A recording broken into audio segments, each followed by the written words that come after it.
This is the best analysis of the election of 2023. Watch it. What's your assessment of the presidential candidates that you've seen so far? Are there any that you think you might support, and if so, who might that be, or what kind of candidate might that be? Good. And I will say this, out of the four in the major parties, PDP, APC, NNPP, and Labour Party, they are the four main contenders. All the four of them, Kwankwaso, Atiku, Asiwaju Bola Tinubu, and Peter Obi, they are all honorable men. They have given their whole to this country. They have given where you and I have not, and continue to. They're all honorable men. Well, if we look at party by party, Kwankwaso grassroots mobilizer, the Madugu Pepia, right? You go to Kano, that's Kwankwaso. You see what he's done. You see his ability to mobilize. And you see what he's done over the last couple of months to bring up this party. And you see his outreach. He's a great contender, but not this time. He will not win this election because his reach is not far and wide. The crafters of this constitution are good, wise men, that you have to have a spread. Even if you get 100% of a place, if you don't have the spread. So, Kwankwaso, good, decent, great mobilizer, great politician, is not there yet. Peter Obi. Peter Obi is a movement. We've never seen that in the southeast or in the south. A single person mobilizing them, obedience. And I'm very happy. You know why I'm happy? Since Obedient came on board, the agitation for secession, the violence has quietened down. So we have a politician that is able to bring this youth, agitated youth, into the mainstream of politics. Let them see there is hope. This is wonderful, truly is. And is he going to win this election? Not likely. Bola Ahmed Tinubu, I mean, what can I say about the Asiwaju himself? See what he's done in Lagos. For the last 23 years, he's straddled the politics of Lagos and the Southwest. Great tactician, mobilizer of people around him, great mentor. But I have issues with not only him, but his party. The Muslim ticket. And I wrote in a paper that was published in Daily Trust. I saw your article. Yeah, it's neither for God nor country, but for self. It's a lopsided ticket. It's not natural. And it's a replication of what happened in 1992, 1993. Abiola, Kinkibe ticket, that they won the election, handily too. It's a replication. This was 30 years ago. So let's do the math. Anyone who is 30 and under never saw that ticket, right?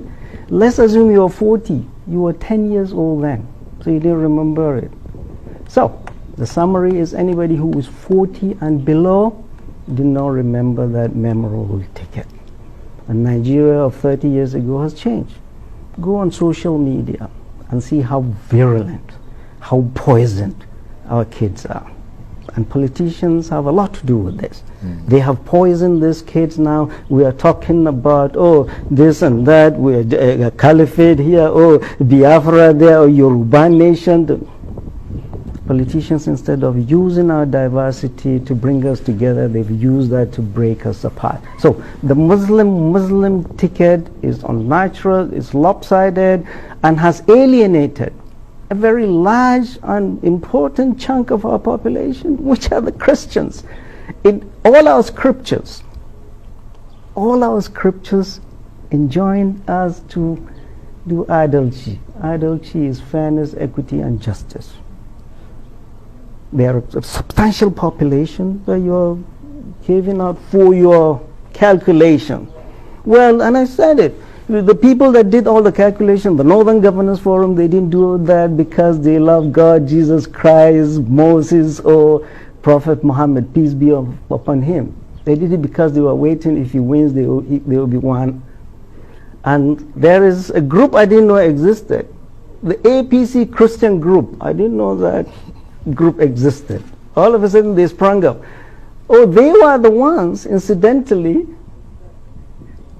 in the vanguard of Ashwaju being, their calculation is if he is a Southwestern candidate, a Muslim, if he wins, oh, then in the North he will pick a Christian and to be one of us.